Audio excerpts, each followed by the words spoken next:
What if a Hollywood legend stumbled upon a forgotten brother in arms, lost in the streets of Los Angeles?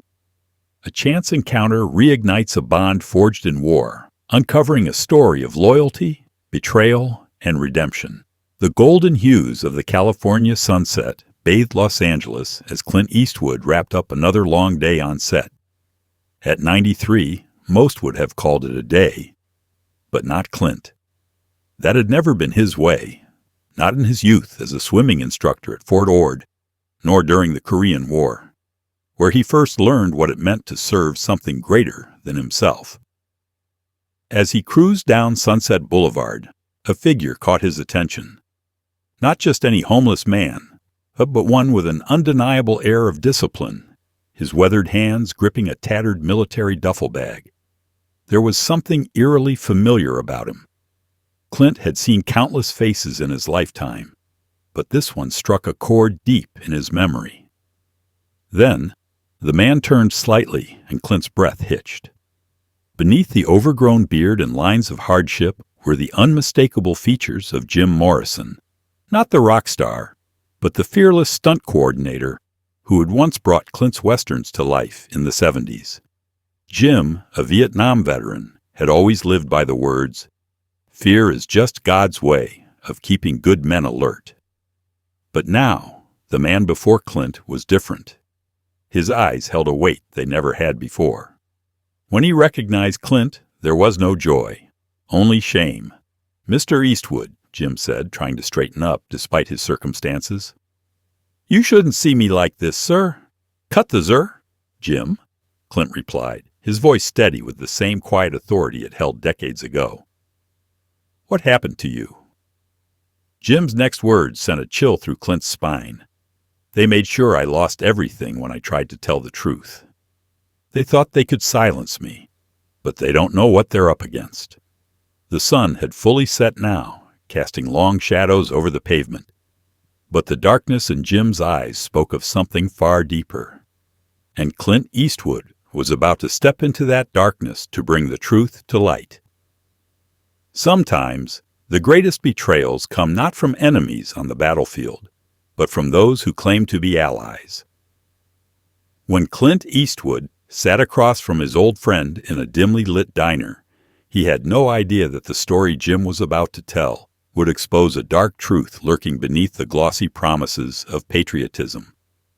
That night, over steaming cups of coffee in a quiet diner, Jim's story unraveled like a tightly wound thread finally coming loose. After years of performing death-defying stunts in Hollywood, he had dedicated his life to a new mission, helping fellow veterans through the American Heroes Legacy Alliance, an organization that promised to support those who had served. But what he discovered behind its polished image changed everything. "The alliance looked perfect on paper," Jim muttered, his hands trembling slightly as he retrieved a worn envelope from his duffel bag. Its CEO, Vincent Sterling, was a media darling, constantly championing veterans' causes on television. But the numbers told a different story. At first, the discrepancies were small. Funds meant for veteran housing quietly vanishing, medical aid budgets redirected into shell companies. But the deeper Jim dug, the more sinister the truth became. Sterling wasn't acting alone. He was working with Marcus Green, a Hollywood heavyweight, using the alliance as a front to launder millions through fraudulent veteran support programs. All while real heroes were left abandoned on the streets. Jim's voice dropped to a whisper. "I tried reporting it internally, but the moment I did, everything turned against me. A spotless reputation, years of service, and an unshakable career, wiped out overnight. Scandals appeared out of nowhere, blacklisting him from the industry. Old friends stopped returning his calls. His bank accounts were frozen under fabricated investigations, and even his military pension was buried in endless bureaucratic red tape. But you kept proof," Clint said, his gaze locked onto the envelope in Jim's hands. Jim nodded, sliding it across the table. As Clint opened it, he saw everything documents, photographs, and USB drives, evidence that could bring an empire crashing down. They thought they had buried the truth, silenced the voices, and erased the evidence, but they underestimated the power of a soldier's resolve. When Clint Eastwood held that envelope in his hands, he wasn't just looking at corruption, he was staring into the faces of those who had been betrayed. And he wasn't about to let their voices go unheard. Jim exhaled slowly, his fingers tightening around the coffee cup. "They thought they had taken everything when they raided my house," he said. "But they didn't account for my military training. Always have a backup plan. Always secure your intel." He slid the envelope toward Clint, and as the actor-director sifted through the contents, the weight of the conspiracy became undeniable. Photographs of Vincent Sterling in secret meetings with shell company executives.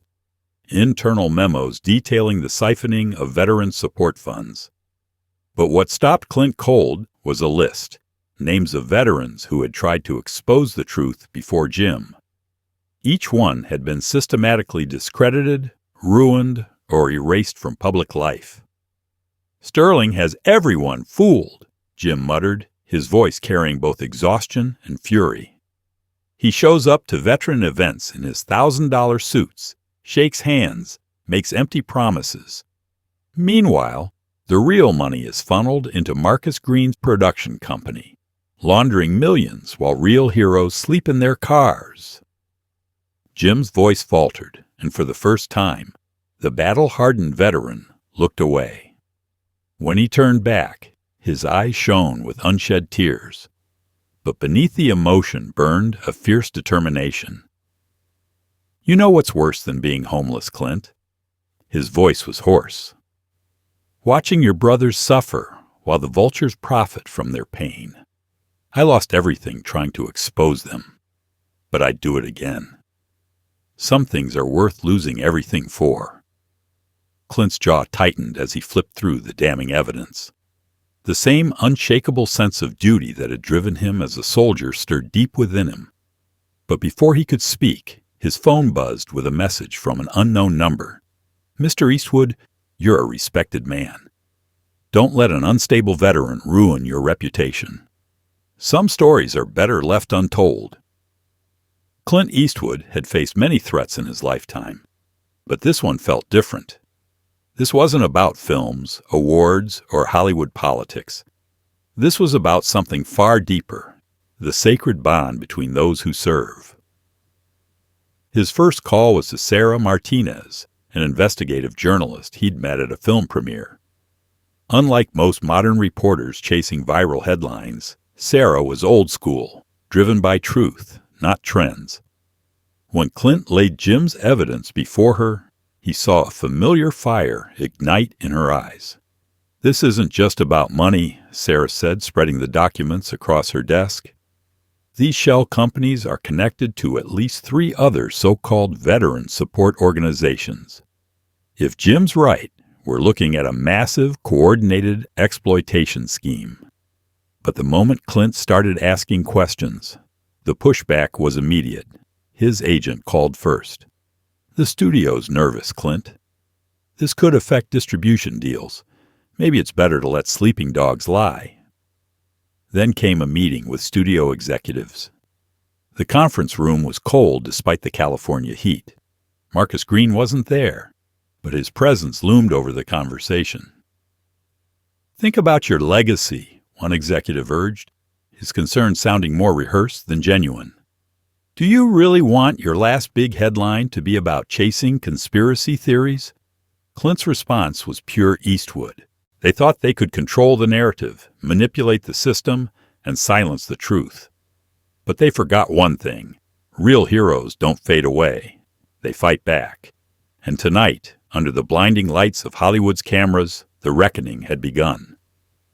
Clint Eastwood met Sterling's gaze, his expression unreadable. "Respect isn't what you say, Mr. Sterling. It's what you do." But Sterling had come prepared. His media team was in full force, cameras rolling as he confidently took the podium to announce the Alliance's latest initiative, a $10 million veteran restoration program, complete with housing and medical aid. The crowd applauded. The press took notes. The show was going exactly as planned, except Sterling had no idea what was coming.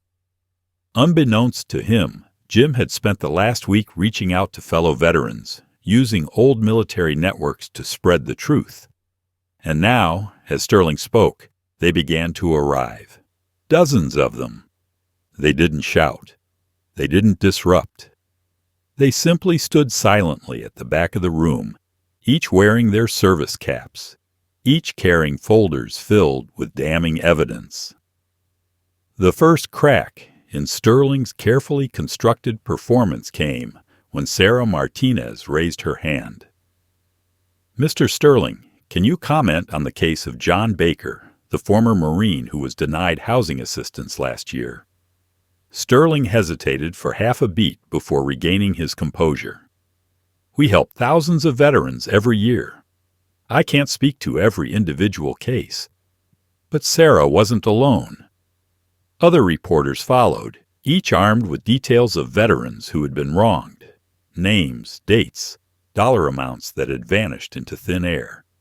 Sterling's smile faltered. Then came the screech of tires outside. A black SUV. 2 men rushing toward the entrance. Jim, watching from the sidelines, recognized the pattern immediately. "Clint, get down!" His warning came a split second before impact. Jim tackled Clint to the ground just as a massive lighting rig crashed down exactly where he had been standing. The steel beam shattered on the floor, sending a wave of chaos through the room. Someone screamed. Camera crews scrambled. The safety cable had been cut. As security rushed to restore order, Sterling tried to make his escape. He slipped toward the exit, avoiding eye contact, hoping the commotion would cover his retreat. But someone was waiting for him. Linda Chen, the Alliance's own chief financial officer, blocked his path, clutching a laptop. "You think veterans are too broken to fight back," she said, her voice carrying through the stunned silence. "My brother was a Marine. He died waiting for support your organization promised him. That money, his money, went to your offshore accounts instead." The cameras weren't just rolling now. They were live streaming. Millions of viewers were watching as Sterling's carefully curated image collapsed. His expression flickered between denial and panic. But before he could speak, another voice cut through the tension. "Tell them about Operation Silent Fall, Vince." The room fell into a hush. Standing in the doorway was Jim Morrison, but not the disheveled man Clint had found on the street. He was clean-shaven, wearing his old service uniform, the ribbons and medals gleaming under the stage lights, and beside him stood the man who shattered Vincent Sterling's last defense. "Hello, brother," the man said. "Remember me?" Sterling's face went pale. Colonel David Sterling stepped forward, his presence commanding the room. The decorated Vietnam veteran, once listed as MIA since 1972, was very much alive, and he wasn't alone. He was one of the countless veterans the Alliance had abandoned. "You told everyone I was dead," David said, his voice laced with years of betrayal. "It was convenient, wasn't it? The hero brother who gave his life for his country. A perfect story for fundraising." Vincent Sterling's carefully constructed world had just come crashing down, and there was no escaping the truth now. Jim Morrison by her side, ensuring that no veteran would ever be left behind again. Clint Eastwood, true to his word, remained involved, not just as a public figure, but as an advocate, using his platform to support the Trust's mission. The scandal rocked the nation. News networks ran nonstop coverage of the downfall of Vincent Sterling and Marcus Green. Hollywood, once a fortress for Green's productions, distanced itself from him entirely. The American Heroes Legacy Alliance was no more, its name forever tainted by corruption and greed. But in its place, something far greater had emerged, a movement of veterans and civilians alike, demanding change. For Clint, the experience was more than just another story. It was a battle that mattered. He saw firsthand the resilience of those who had given everything for their country, only to be cast aside. The thought weighed heavily on him, but it also steeled his resolve. When Sarah Martinez approached him about producing a documentary on the scandal, he agreed without hesitation.